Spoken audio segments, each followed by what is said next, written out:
En el vacío absoluto, a más de 24.000 millones de kilómetros de casa, viaja el objeto más solitario que la humanidad ha creado. La sonda Voyager 1, lanzada en 1977, esta maravilla de la ingeniería de la era disco ha superado todas las expectativas. Sobrevivió a la radiación mortal de Júpiter, nos mostró los anillos de Saturno, y en 2012 se convirtió en el primer y único objeto humano en cruzar la heliopausa y entrar en el espacio interestelar. Es nuestro mensaje en una botella. Nuestra embajadora en la galaxia viaja a una velocidad que desafía la imaginación. 61.000 kilómetros por hora. Si pudieras viajar a esa velocidad en la Tierra, darías la vuelta al mundo en 40 minutos. Es sin duda el objeto más rápido que hemos lanzado al abismo, y celebramos su velocidad como un triunfo de nuestra especie. Pero esa celebración se detiene en seco cuando sacamos la cinta métrica cósmica. El vecino más cercano a nuestro Sol es un sistema de 3 estrellas llamado Alpha Centauri. La más cercana de ellas, Próxima Centauri, está a solo 2 años luz de distancia. Eso suena cerca, ¿verdad? 4 años. Pero un año luz es la distancia que la luz recorre en un año. Casi 10 billones de kilómetros. Así que hagamos la pregunta. Si quisiéramos enviar a nuestra nave más rápida, la Voyager 1, a visitar a nuestro vecino más cercano, ¿cuánto tardaría? La respuesta es un golpe de realidad brutal. No tardaría 4 años, no tardaría 400 años, ni siquiera 4.000 a su velocidad actual. La Voyager 1 tardaría aproximadamente 75.000 años en llegar a Próxima Centauri. 75.000 años. Eso es más tiempo del que ha existido la civilización humana. Cuando la Voyager llegara, si es que llega, es posible que la humanidad ya no exista para recibir la postal. Pero eso es solo para visitar al vecino de al lado.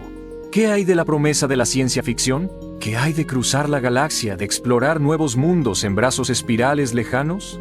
Nuestra galaxia, la Vía Láctea, mide unos 100.000 años luz de diámetro. Si la Voyager 1, en lugar de ir hacia el vacío, apuntara directamente hacia el otro extremo de la galaxia, ¿cuánto tardaría en cruzarla? La cifra es tan absurda que pierde todo significado. Tardaría 2.000 millones de años. Para ponerlo en perspectiva, hace 2.000 millones de años, la vida en la Tierra consistía en organismos unicelulares flotando en un océano primigenio. No había plantas, no había animales. La atmósfera era tóxica. Cruzar nuestra propia galaxia a la máxima velocidad que hemos logrado nos llevaría la mitad del tiempo que ha existido la vida en nuestro planeta. La conclusión es ineludible. Nuestra tecnología es una tortuga en una carrera de galaxias. Hemos construido el barco más rápido de la historia, solo para descubrir que el océano es infinitamente más grande de lo que jamás imaginamos. La solución parece obvia, ¿no? Si ir a 0 kilómetro por hora no es suficiente. Simplemente tenemos que construir naves que vayan más rápido, mucho más rápido. Tenemos que acercarnos a la velocidad máxima permitida por el universo, la velocidad de la luz. Pero aquí es donde el universo nos cierra la puerta en la cara. Porque en 1905 un joven empleado de una oficina de patentes en Suiza, con el pelo alborotado y una imaginación sin límites, descubrió una ley de la naturaleza. Una ley tan fundamental y tan tiránica que actúa como los barrotes de una prisión cósmica. Su nombre era Albert Einstein, y su teoría de la relatividad no solo cambió nuestra comprensión de la gravedad y el tiempo, también nos impuso un límite de velocidad universal, un muro infranqueable que, hasta donde sabemos, ninguna especie, ni humana ni extraterrestre, podrá jamás romper. El problema no es la ingeniería. El problema es la propia física del cosmos. La solución a las distancias cósmicas parece simple. Si quieres llegar antes, solo tienes que acelerar más. Es la lógica básica de nuestro mundo. Si pisas el acelerador de tu coche, duplicas la velocidad. Si lo pisas más fuerte, la triplicas. Parece que no hay límite. Pero en 1905, Albert Einstein descubrió que el universo tiene un límite de velocidad incorporado. Un límite que no es tecnológico, sino fundamental. Está tejido en la propia tela del espacio y el tiempo. Ese límite es la velocidad de la luz en el vacío. Aproximadamente 300.000 kilómetros por segundo. Nada con masa puede alcanzarla, y mucho menos superarla. No es una recomendación, es una ley. Y romperla no es una cuestión de construir un motor más grande. Es tan imposible como construir un círculo cuadrado. ¿Por qué existe este límite? La respuesta se esconde en la ecuación más famosa de la historia. E igual a mc². Esta fórmula nos dice que la energía y la masa son dos caras de la misma moneda. Puedes convertir masa en energía, como en una bomba atómica. Y, lo que es más importante para nuestro viaje, puedes convertir energía en masa. Cuando empujas un objeto, le das energía cinética. Lo aceleras, pero según la relatividad especial de Einstein, parte de esa energía no solo aumenta la velocidad del objeto, también aumenta su masa. A velocidades normales, este efecto es tan minúsculo que es indetectable. Pero a medida que te acercas a la velocidad de la luz, el efecto se vuelve dramático. Imagina que tu nave espacial pesa 1000 toneladas en reposo. Si la aceleras al 10% de la velocidad de la luz, su masa aumentará apenas medio kilo. No es gran cosa. Pero si logras acelerarla al 90% de la velocidad de la luz, su masa ya no será de 1000 toneladas. Será de más de 2000 toneladas. Has duplicado su peso solo por ir rápido. Ahora, imagina que quieres dar el último empujón, del 99% al 100% de la velocidad de la luz. A medida que te acercas al límite, la masa de tu nave tiende al infinito. Y para acelerar una masa infinita, necesitas una cantidad infinita de energía. No hay suficiente energía en todo el universo para llevar un solo átomo de hidrógeno a la velocidad exacta de la luz. Es como intentar llegar a la cima de una colina que se vuelve más empinada con cada paso que das. Justo antes de la cima, la pendiente se vuelve vertical y simplemente no puedes dar el último paso. Es el dominio exclusivo de las partículas sin masa, como los fotones. Ellos pueden viajar a esa velocidad precisamente porque no pesan nada. Nacen a la velocidad de la luz y mueren a la velocidad de la luz. Nosotros, hechos de materia, estamos condenados a vivir en el carril lento. ¿De acuerdo? No podemos llegar al 100%, pero ¿podríamos conformarnos con el 99%? En teoría, sí. Si tuviéramos una fuente de energía casi ilimitada, como la aniquilación de materia-antimateria, podríamos construir una nave que viajara a velocidades relativistas. Sería un viaje extraño. Para los tripulantes, el tiempo pasaría mucho más despacio que para el resto del universo. Pero aquí es donde la prisión de Einstein nos revela dos muros más, dos consecuencias brutales de viajar tan rápido que hacen que la distancia sea el menor de nuestros problemas. El primero es el coste de la entrada, la cantidad de energía necesaria para llegar allí. Y el segundo es el precio del billete de vuelta. Hemos aceptado la ley de Einstein. No podemos alcanzar la velocidad de la luz. Pero la ciencia ficción nos ha enseñado que casi es suficiente. ¿Qué nos impide construir una nave que viaje, digamos, al 90% de la velocidad de la luz? A esa velocidad, podríamos llegar a Próxima Centauri en menos de 5 años. La respuesta no es una ley de la física, sino una ley de la economía cósmica. El precio de la velocidad es la energía, y el universo cobra intereses exorbitantes. Para acelerar una nave a velocidades relativistas, no puedes usar cohetes químicos. Necesitas el combustible más denso y potente que la física permite: la aniquilación de materia y antimateria. Cuando un gramo de antimateria choca con un gramo de materia, se convierte en energía pura con una eficiencia del 100%, según la fórmula E igual a mc². Suena genial, pero para acelerar una nave del tamaño de un coche, unas pocas toneladas, al 90% de la velocidad de la luz, necesitarías decenas de miles de toneladas de combustible de antimateria. Y aquí está el problema.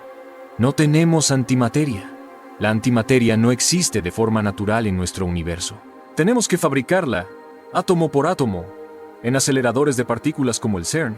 La cantidad total de antimateria que la humanidad ha logrado crear en toda su historia es de apenas unos pocos nanogramos, ni siquiera lo suficiente para calentar una taza de té, y mucho menos para mover una nave espacial.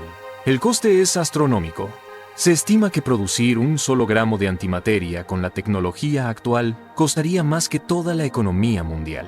El coste energético de un viaje interestelar rápido no es solo alto, es una barrera fundamental. Ninguna civilización, por avanzada que sea, podría permitirse gastar la energía equivalente a cientos de estrellas solo para enviar una sonda a su vecino. Pero supongamos que resolvemos el problema de la energía. Supongamos que encontramos una fuente ilimitada. Aún nos enfrentamos a una barrera mucho más cruel. Una barrera no de física, sino de tiempo.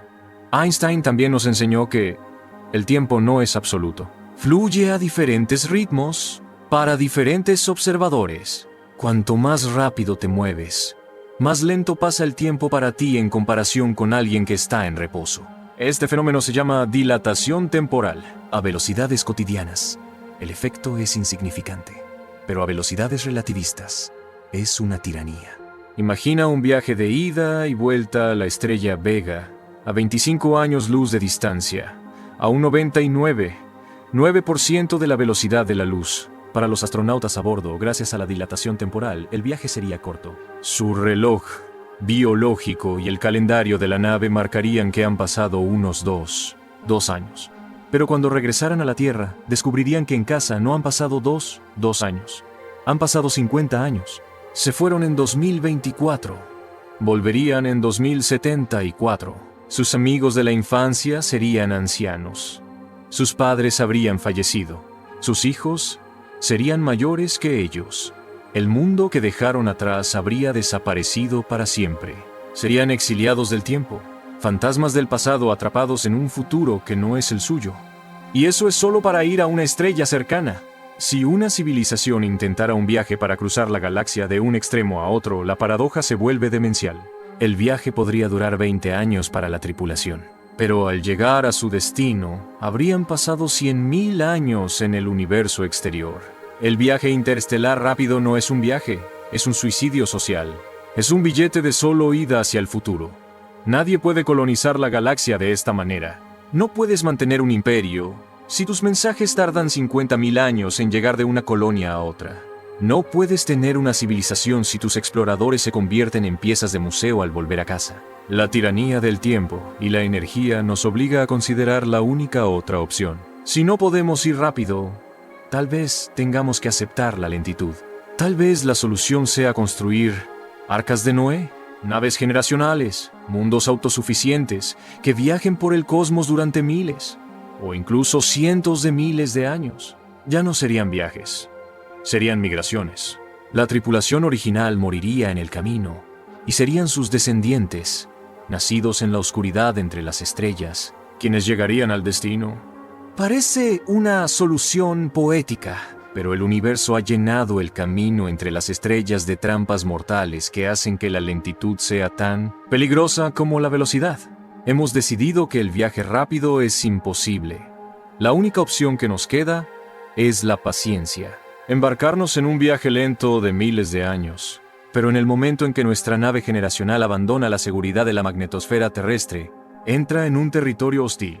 En la Tierra, estamos protegidos. Nuestro campo magnético y nuestra atmósfera desvían o absorben el 99,9% de la radiación mortal que viene del espacio profundo. Vivimos en una burbuja de calma, pero el espacio interestelar no es así. No es un vacío pacífico. Es una ducha constante de partículas subatómicas de alta energía que viajan a casi la velocidad de la luz. Son los rayos cósmicos galácticos, GCRs. ¿De dónde vienen estas balas invisibles? Son los restos de las explosiones de supernova. Cuando una estrella masiva muere, su onda de choque actúa como un acelerador de partículas cósmico. Arranca los núcleos de los átomos que la estrella creó, hierro, níquel, carbono, y los lanza a través de la galaxia a un 99,9% de la velocidad de la luz. No son fotones, no son rayos X, son objetos físicos. Son como balas de cañón subatómicas, pero con la energía de un misil. N solo núcleo de hierro de un rayo cósmico tiene la misma energía cinética que una pelota de béisbol lanzada a 150 kilómetros por hora. Pero toda esa energía está concentrada en un punto billones de veces más pequeño. Cuando una de estas partículas golpea el casco de una nave espacial, no se detiene, lo atraviesa. Y al hacerlo, crea una lluvia de radiación secundaria. Es como si una bala de cañón, al atravesar una pared, se convirtiera en un disparo de escopeta por el otro lado. Y si esa metralla subatómica golpea el cuerpo de un astronauta, el daño es devastador. No es como una quemadura de sol.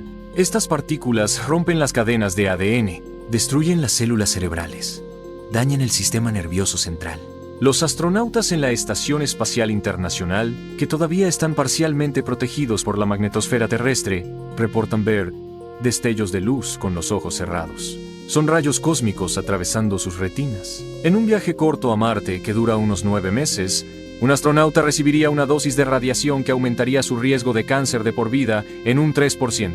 Es un riesgo aceptable para un explorador. Pero en un viaje de 1000 años a otra estrella, la dosis acumulada sería miles de veces mayor. Sería una sentencia de muerte. No morirías al instante. Morirías lentamente. Desarrollarías cánceres múltiples. Sufrirías daño neurológico degenerativo, perdiendo la memoria y la capacidad cognitiva. Y lo que es peor para una nave generacional, tu ADN reproductivo quedaría tan dañado que cualquier descendencia tendría una alta probabilidad de nacer con mutaciones genéticas graves. La solución parece obvia: blindaje. Pero protegerse de los rayos cósmicos no es como protegerse de las balas. Necesitas un escudo increíblemente denso. Los cálculos sugieren que para proteger adecuadamente a una tripulación en un viaje interestelar largo, la nave necesitaría un blindaje de varios metros de grosor, ya sea de plomo, de roca o, idealmente, de agua, porque el hidrógeno es muy bueno para detener estas partículas. Pero un escudo así pesaría millones de toneladas. Y volvemos al problema del capítulo 3. Para mover una nave tan absurdamente pesada, incluso lentamente, necesitarías una cantidad de energía que vuelve a ser prohibitiva. Es un círculo vicioso infernal. Ir rápido te mata de otra forma. Pero ir lento requiere un blindaje que te hace demasiado pesado para ir a ninguna parte. Pero supongamos que resolvemos el problema de la energía y el blindaje. Supongamos que construimos nuestra arca indestructible y nos lanzamos al vacío en un viaje de milenios. La radiación es un asesino lento y silencioso. Pero el espacio interestelar tiene una forma mucho más rápida y espectacular de recordarte que no eres bienvenido. Ha llenado el camino de balas que no son subatómicas. Balas que puedes ver justo antes de que te vaporicen. Hemos resuelto teóricamente el problema de la radiación con un escudo de varios metros de grosor. Nuestra arca de milenios se mueve lentamente por el vacío. La tripulación se siente segura, protegida de las partículas invisibles. Pero el espacio interestelar no solo está lleno de asesinos subatómicos, también está lleno de rocas. No estamos hablando de asteroides gigantes. Esos son raros y relativamente fáciles de detectar y esquivar. El verdadero peligro es mucho más pequeño y mucho más numeroso. El espacio entre las estrellas está sucio. Está lleno de micrometeoroides, granos de polvo, cristales de hielo y pequeñas partículas de roca que van desde el tamaño de una molécula de humo hasta el de una canica. En nuestro día a día estos objetos son inofensivos, pero en el contexto del viaje interestelar son armas de destrucción masiva. La clave para entender el peligro es la energía cinética. La energía destructiva de un impacto no depende solo de la masa del objeto, sino de su velocidad al cuadrado. Esto significa que si duplicas la velocidad, cuadruplicas la energía. Nuestra nave generacional, aunque lenta a escala cósmica, tendría que viajar a una velocidad significativa para llegar a cualquier parte en un tiempo razonable. Digamos un 10% de la velocidad de la luz. Esos son 30.000 kilómetros por segundo. Ahora, imagina lo que sucede cuando un objeto que viaja a esa velocidad choca contra un grano de polvo que está casi quieto. O peor, que viene en dirección contraria. Hagamos los cálculos. Un simple grano de arena de 1 milímetro de diámetro, con una masa de apenas 1 miligramo. Si nuestra nave choca con él al 10% de la velocidad de la luz, el impacto liberará la misma cantidad de energía que la detonación de 15 toneladas de TNT. No es un golpe. Es una bomba. El grano de arena y una porción del casco de la nave se vaporizarían instantáneamente en una bola de plasma supercaliente que se expandiría por el interior de la nave, destruyendo sistemas y matando a cualquier tripulante cercano.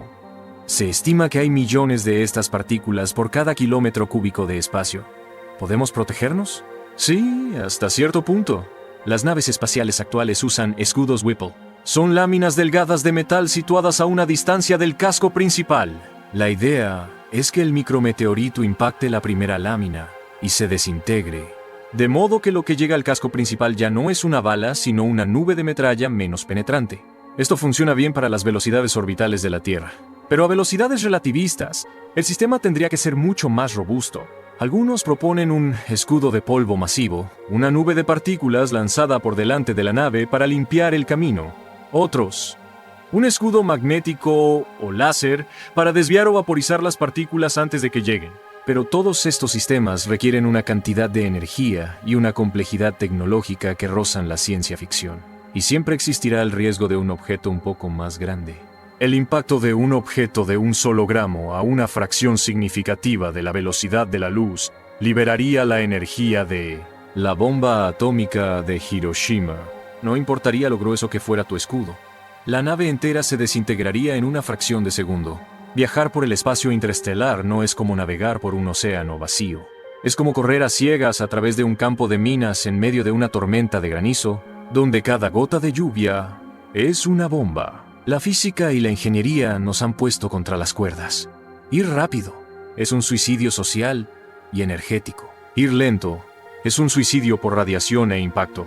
El universo parece haber sellado todas las salidas físicas, pero quizás el mayor filtro, la barrera más infranqueable de todas, no está en las estrellas ni en el vacío. Quizás está en nosotros mismos. Quizás el problema no es cómo construir una nave que sobreviva al viaje, sino cómo construir una sociedad que sobreviva a sí misma, encerrada en una lata de metal durante 1000 generaciones. Hemos llegado a un callejón sin salida físico. La velocidad nos mata, la lentitud nos mata. El universo parece haber sellado todas las puertas de ingeniería, pero la imaginación humana es tenaz. Si no podemos resolver el problema con fuerza bruta, tal vez podamos resolverlo con paciencia. Y así nace el sueño del Arca de Noé estelar. Una nave generacional. Los que se van no son los que llegan. La misión se convierte en un legado, un viaje a través de las generaciones. Ya no se trata de ingeniería de cohetes, se trata de ingeniería biológica y social. Y aquí, en este último bastión de la esperanza, nos encontramos con el filtro más cruel e insuperable de todos, porque ya hemos intentado construir paraísos sellados en la Tierra, y todos han fracasado estrepitosamente. El experimento más famoso se llamó Biosfera 2. En 1991, 8 personas se encerraron en una cúpula de cristal de 27 hectáreas en el desierto de Arizona. Dentro había una selva tropical, un océano en miniatura, un desierto y una granja. El objetivo era vivir completamente aislados y autosuficientes durante 2 años. Fue un desastre casi desde el primer día. El oxígeno en el aire empezó a desaparecer misteriosamente, luego se descubrió que el cemento fresco lo estaba absorbiendo. Los niveles cayeron a un peligroso 14%, el equivalente a vivir en la cima de una montaña de 4000 metros. Tuvieron que inyectar oxígeno desde fuera para evitar la asfixia. Las cosechas fallaron. La mayoría de los insectos polinizadores murieron. Las plagas de cucarachas y hormigas se apoderaron de todo. Los tripulantes estaban constantemente hambrientos, perdiendo peso y luchando por cada caloría. Pero el colapso biológico fue el menor de los problemas. El verdadero infierno fue psicológico. El grupo, que había sido seleccionado por su estabilidad mental, se dividió en 2 facciones irreconciliables que se negaban a hablarse. Las tensiones por la comida y la gestión de la misión se convirtieron en un odio personal profundo. Hubo acusaciones de sabotaje. La misión se convirtió en una telenovela de supervivencia. Y esto fue en la Tierra, con el sol brillando afuera, con la certeza de que, si todo fallaba, podían simplemente abrir la puerta y salir. Ahora, imagina ese mismo experimento en una lata de metal en medio de la nada, sin sol, sin estaciones, sin un afuera al que escapar, sabiendo que tu vida, la de tus hijos y la de los hijos de tus hijos, depende de que la cosecha de patatas no falle y de que tu vecino no se vuelva loco. Incluso, si resuelves el problema social, te enfrentas a la tiranía de la genética. Para evitar la endogamia y mantener la diversidad genética, una población fundadora necesita un número mínimo de individuos no emparentados. Los cálculos varían, pero la mayoría de los biólogos estiman que se necesitarían entre 500 y 1000 personas para un viaje de varios siglos. Una nave que albergue a 1000 personas y un ecosistema que las mantenga no sería una nave, sería un asteroide ahuecado. Volvemos al problema de la masa y la energía.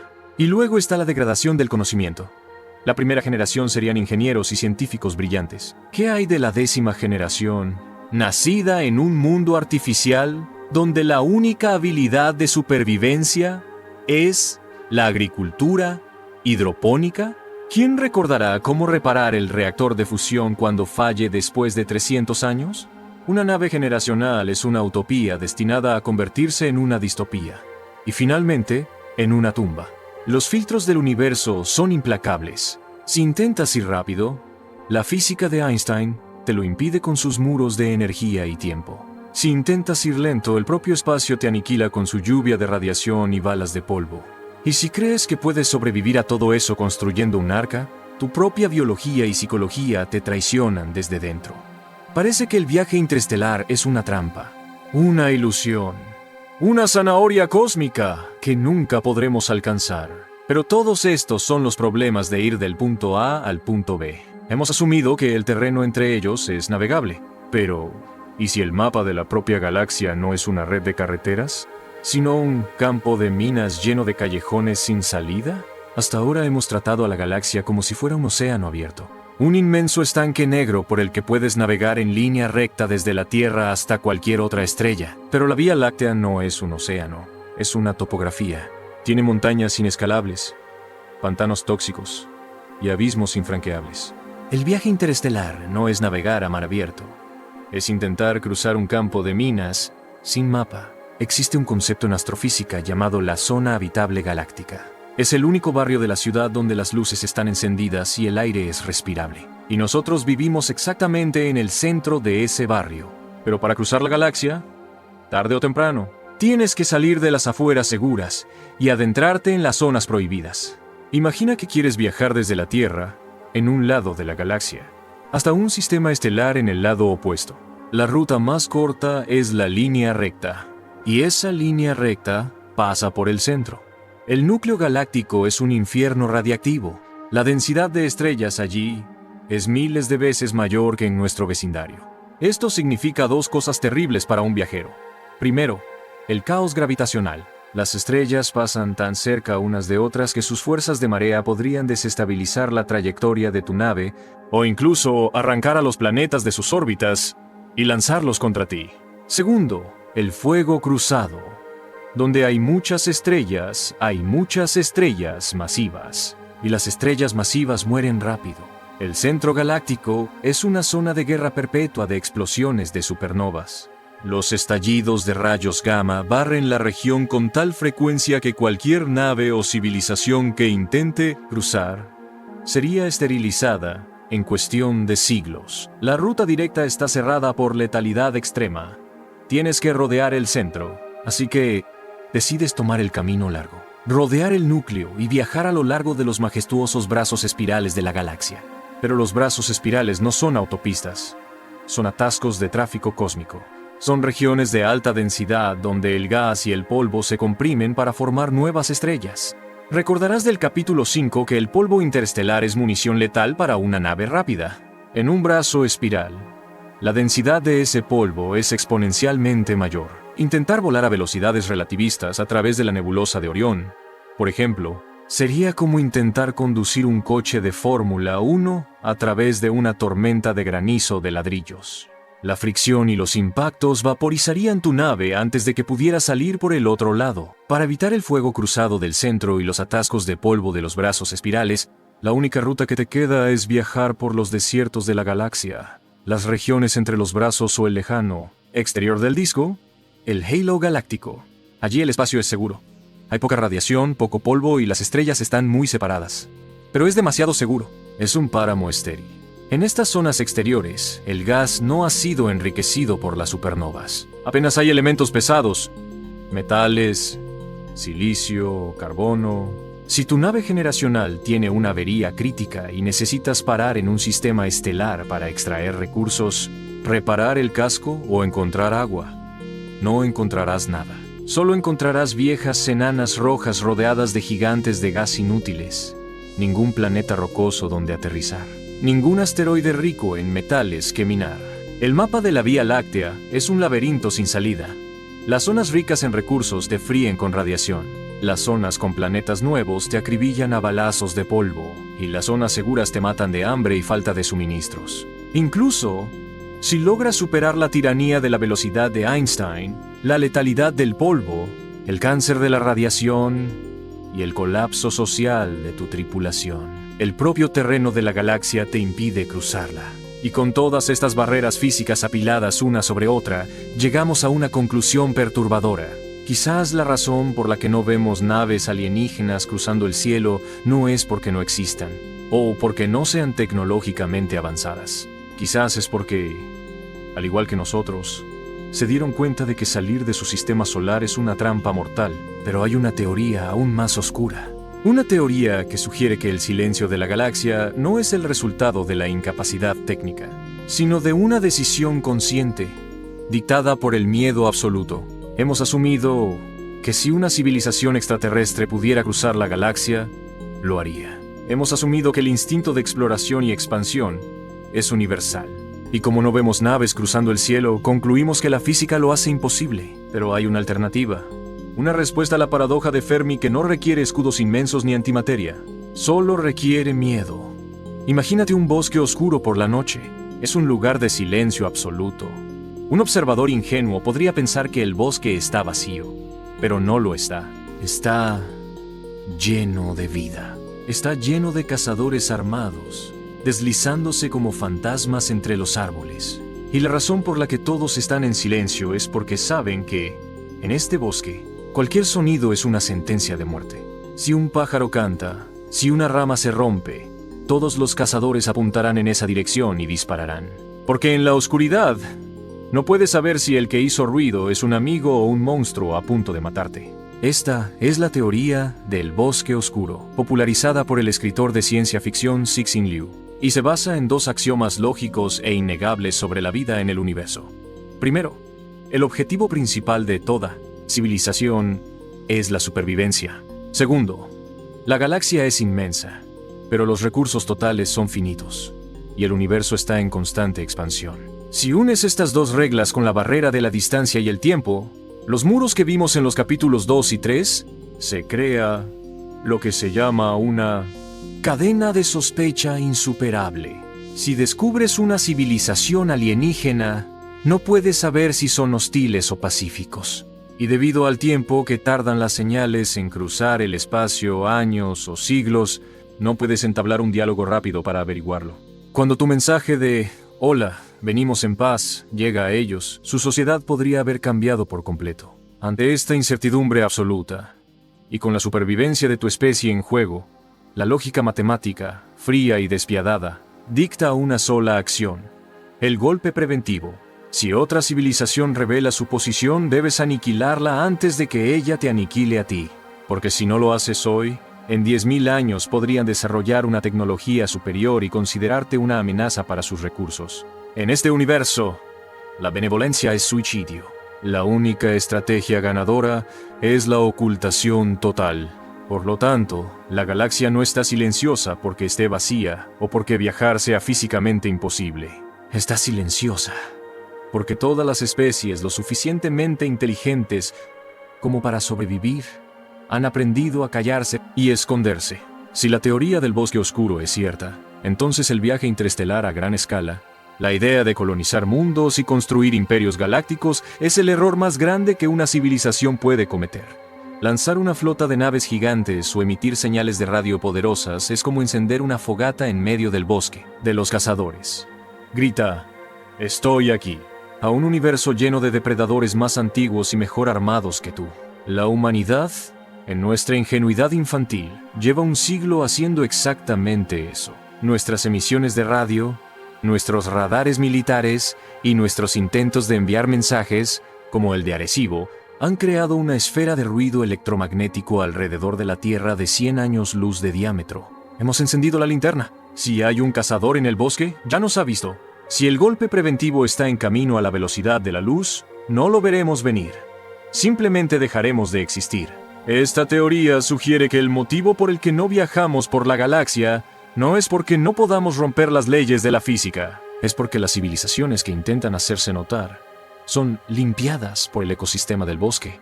Pero, como buena especie testaruda, los humanos siempre buscamos una trampa, un atajo. Una forma de saltarnos las reglas de Einstein y evitar a los cazadores por completo. Si no podemos ir más rápido que la luz, Y no podemos navegar en silencio por el espacio normal. ¿Qué pasa si doblamos el espacio mismo? ¿Qué pasa con los agujeros de gusano y los motores de curvatura? ¿Nos permitiría la física teórica escapar de esta prisión galáctica haciendo trampa?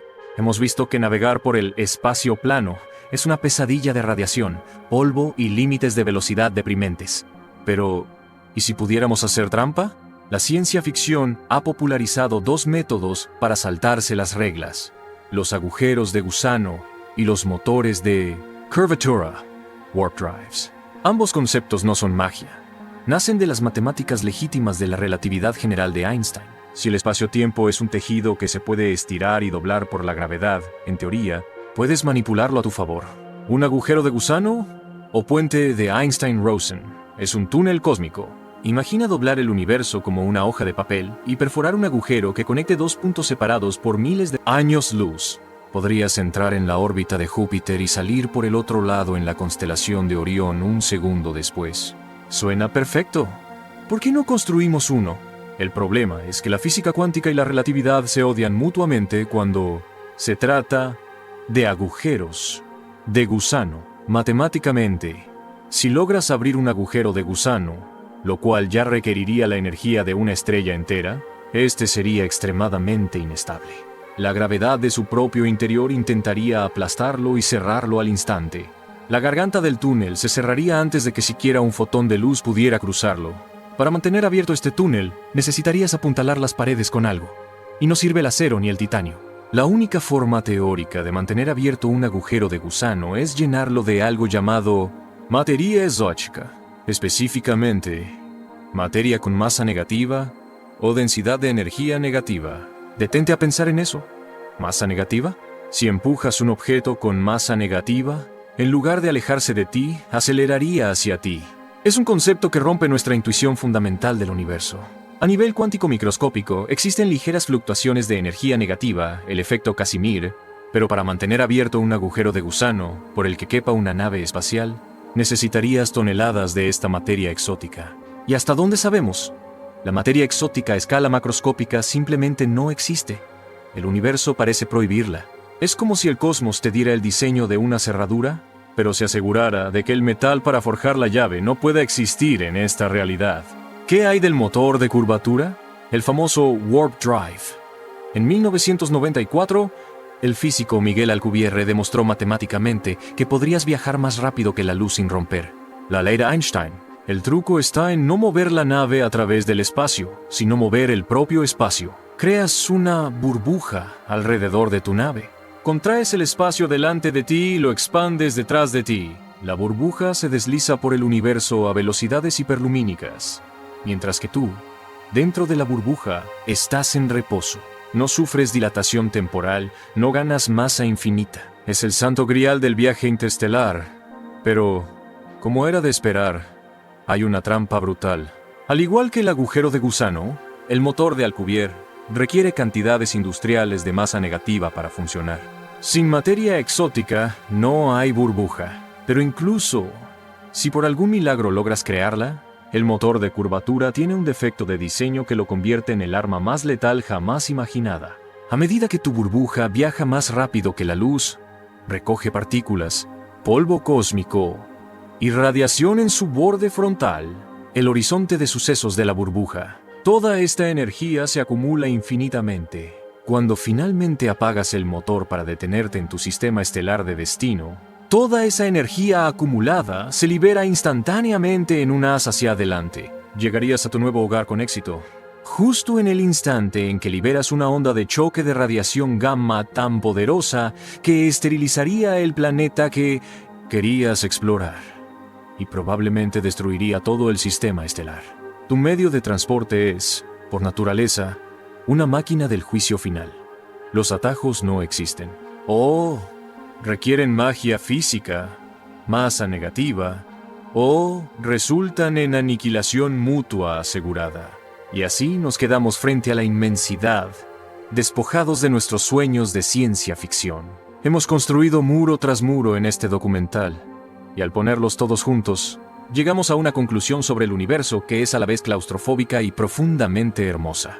A lo largo de este viaje, hemos intentado encontrar una forma de escapar de nuestro sistema solar. Hemos recurrido a la ingeniería bruta, a la paciencia multigeneracional y a las matemáticas teóricas más audaces. Y en cada intento, el universo nos ha cerrado la puerta en la cara con una ley inquebrantable. La energía infinita de Einstein nos impide ir rápido. La dilatación del tiempo nos roba nuestro hogar. La radiación cósmica y las balas de polvo nos asesinan lentamente en el vacío. La degradación genética y psicológica nos destruye desde dentro en las naves generacionales. El núcleo galáctico y los brazos espirales nos ofrecen un mapa que es un campo de minas. Y la física cuántica nos niega la materia exótica para hacer atajos. No hay una sola razón por la que no podamos cruzar la galaxia. Hay docenas. Cuando los astrofísicos y filósofos discuten la paradoja de Fermi por qué el universo está en silencio, suelen buscar un evento específico, un gran filtro. Buscan un momento en el que las civilizaciones inevitablemente se autodestruyen. Tal vez la guerra nuclear, el cambio climático o el desarrollo de inteligencia artificial hostil. Pero quizás hemos estado buscando el filtro en el lugar equivocado. ¿Y si el gran filtro no es un error que cometen las civilizaciones? ¿Y si el gran filtro es el propio tejido de la Vía Láctea? La física, la química y la biología de nuestro universo no son el escenario donde ocurre la obra. Son los barrotes de la jaula. La galaxia en sí misma es la cuarentena perfecta. Piensa en las implicaciones de esto. Si la expansión galáctica a gran escala es físicamente imposible para todos, entonces no tenemos que temer a los cazadores del bosque oscuro. No hay imperios galácticos, no hay armadas de conquista, ni flotas de recolección de recursos que vengan a devorar nuestro mundo, porque los alienígenas más hostiles y avanzados del universo están tan atrapados en su sistema solar como nosotros en el nuestro. El silencio del cielo nocturno no es la prueba de un cementerio cósmico lleno de civilizaciones muertas. Es el sonido de millones de islas aisladas. Estamos en un archipiélago infinito, donde cada isla de vida está separada por un océano demasiado agitado y demasiado vasto para que cualquier barco lo cruce.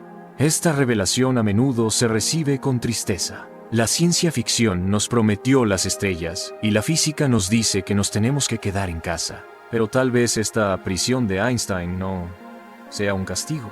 Tal vez sea un mecanismo de conservación.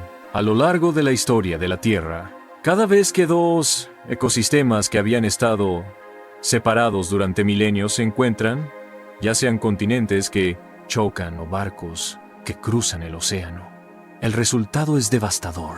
Enfermedades, especies invasoras, extinción masiva. Si el universo estuviera diseñado para que el viaje interestelar fuera fácil, la vida se habría homogeneizado.